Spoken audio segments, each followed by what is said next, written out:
Hello, my name is Brandon, and welcome to Retro Reactions, a place where I experience amazing music from the 70s, 80s, and 90s for the very first time. And today we're going to be traveling all the way back to 1983 to listen to Southampton Dock and The Final Cut by the amazing Pink Floyd. So happy to finally have them back on my channel. It's been a long time.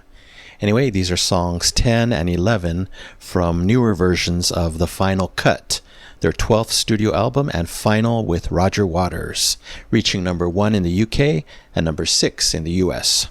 Southampton Dock is short, so we'll play them together. This one tells a poignant story that delves into the aftermath of war, exploring themes of sacrifice, loss, and the lasting impact it leaves on individuals and society as a whole.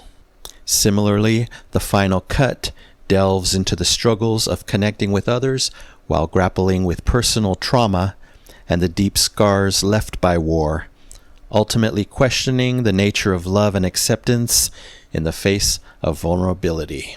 Wow, I know this is a concept album all about war, very personal to Roger Waters, so excited to check it out. And I will miss Richard Wright on this album, as he was not involved whatsoever. Anyway, if you're new here, welcome. Don't forget to hit that subscribe and like button as well as the notification bell to join the Retro Reactions community where it's all amazing music all the time. And consider joining my Patreon page for exclusive reactions not found here on YouTube, no time era restrictions, and one full album reaction every month. Link is in the description below. Alright, let's go. They disembarked in 45. No one spoke and no one smiled. There were too many spaces in the line. And gathered at the cenotaph, all agreed with hand on heart to sheathe the sacrificial knives. But now she stands upon Southampton Dock with her handkerchief and her summer frock, clings to her wet body in the rain. In quiet desperation, knuckles white upon the slippery reins, she bravely waves the boys goodbye again.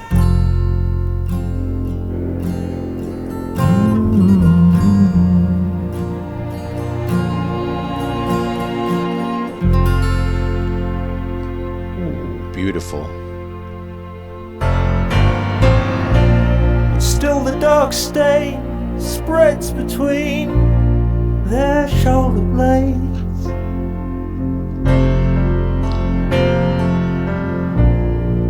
A mute reminder of the poppy fields and graves. When the fight was over, we spent what they had made, but in the bottom of our hearts we felt the final cut.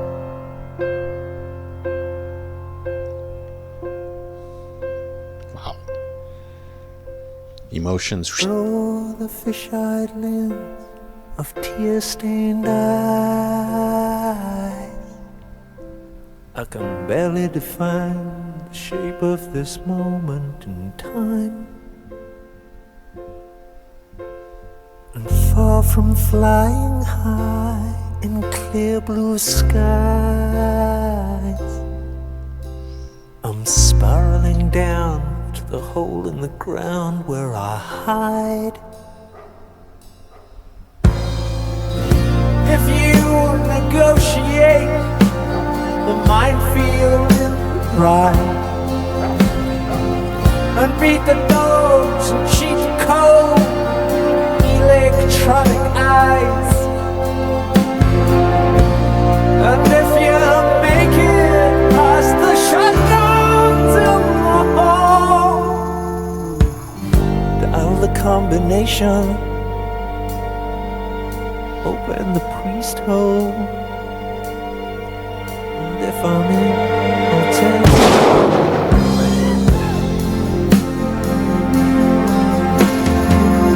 There's a kid who had a big hallucination, making love to girls in magazines.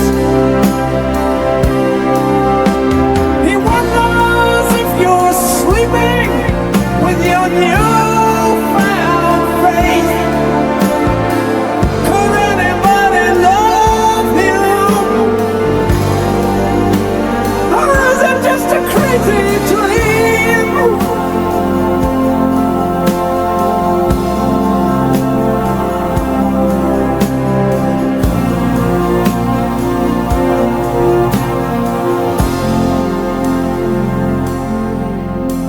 I know what that reminds me of. Show you my dark side. Will you still hold me tonight? So soft. And if I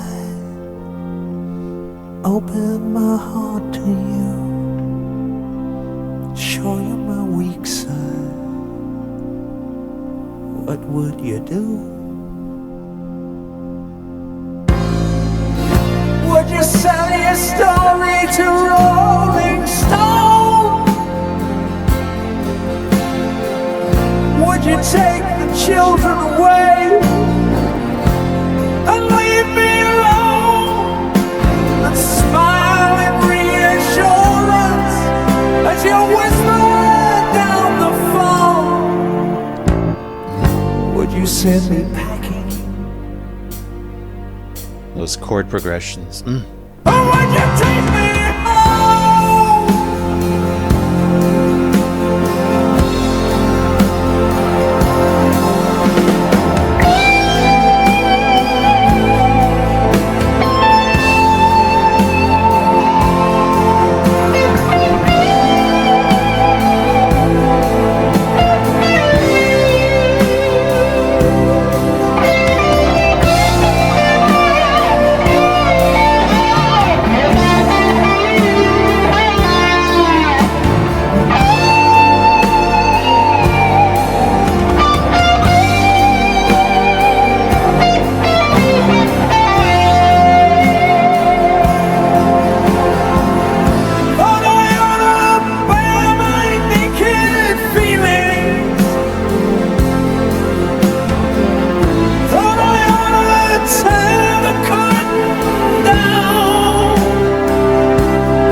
Then the phone rang.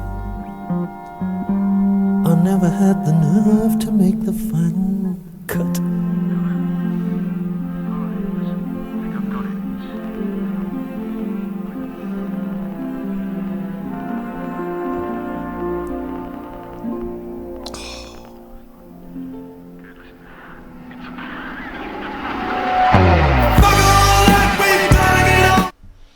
So the energy picks up here. Lots of beautiful transitions between, Southampton Dock, the final cut. Obviously, Not Now John.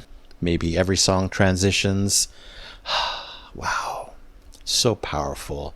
So moving. More than I expected for some reason. I know a lot of this project is tied to the wall, but that's kind of different. This is its own thing, at least these two songs. The power, the beauty, the reverence, the respect of the topic that he's talking about, the autobiographical nature, since, it affected him directly with his father, I'm pretty sure. Wow, that was beautiful, highly moving. Yeah, I didn't expect to like these so much for some reason. I know this is kind of a divisive album. Some people love it. Some people don't like it as much or hate it. Say it's more of a Roger Waters solo album featuring David and Nick. But wow, I enjoyed those highly. I loved how both songs opened and closed perfectly, gently, beautifully. Great ebbs and flows in both. We'll start with Southampton Dock, of course. We start very simple, just birds, beautiful acoustic guitar, and Roger's intimate, partially whispered vocals at times. Love that. Then, just one more element comes in, that warm bass by Roger. Incredible. Again, simple, but so moving. I love when songs are like that. Of course, I was getting huge singer-songwriter vibes in that first section. An interesting creative choice. He's singing the words, and then you hear him way in the back kind of screaming the same exact words, two different Rogers. That's cool. That reminded me of The Wall. A lot of those creative choices in The Wall, a lot of screaming in The Wall. So again, it referenced that. Of course, I do know that a lot of these songs were kind of recorded during The Wall, and they're like leftovers, right? Something like that. I know some of the songs were new for this album, but I know a lot of them tied to the Wall project. Then the strings arrive at the perfect moment, sounding perfect, to kind of tease me. They didn't last long. I thought that was it. I didn't think there were strings in the final cut song, but they did return. But then the piano more than made up for it in that song. It arrived, it sounded heavenly, beautiful, fit the song perfectly. And also I loved Roger's vocals more in the second half of the song.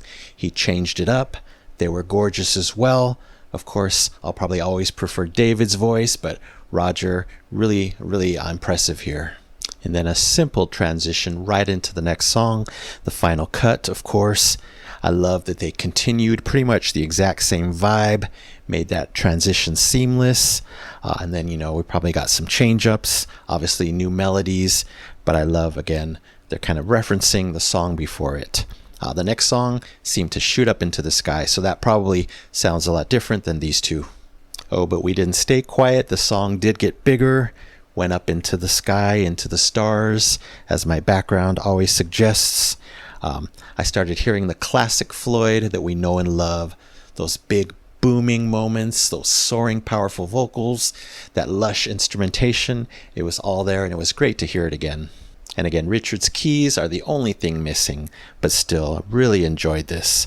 Again, there was so many colors in Roger's vocals in these two songs. So again, very impressed with what he did and how he kind of molded his voice to fit different parts of the story, different things he was talking about. So yeah, the big vocals in that section, the big strings equals big emotions for me, pure happiness. Then I started hearing something. I'm like, this sounds familiar. I'm like, I know I'm going to figure out what song it is. I was definitely hearing hints of Comfortably Numb in parts of that. The pre-chorus of Comfortably Numb. Wow, that was interesting. Had to be intentional. I don't know if they were referencing it directly, but I heard it. Let me know if you heard it. Yeah, these two songs already hit me hard. I can imagine knowing all the words, they would hit even harder because it's such an important, tragic topic. Very important. Again, very autobiographical to Roger. So big storytelling, got kind of theatrical in moments, just overall very moving. Speaking of moving, then we get one of those huge classic David Gilmour electric guitar solos. Yes, please. So emotive, so expressive, so much emotion behind it. Of course, he's one of the best of all time. Add strings to that, we're still getting big strings. Pure heaven, highly moving. Yeah, and especially in the back half of the final cut, I just felt so much reverence through that music. I'm sure the words would match as well. So much reverence to equal, the big, reverent, tragic topic of war, one of life's biggest topics, one of life's most tragic topics. Again, done here beautifully, so now I can expect that many of these songs are just as wonderful. Yeah, so overall, very surprised and very satisfied with this two-song journey. More beautiful, more emotional than I could have expected.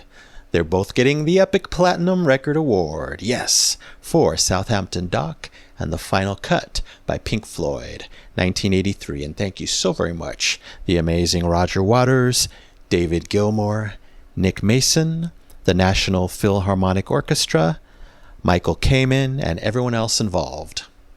All right, that's it for now. Thank you so much for watching. I really appreciate it. Anyway, don't forget to subscribe, like, and comment down below if you wish to chat about these too. I would really love to know what you think.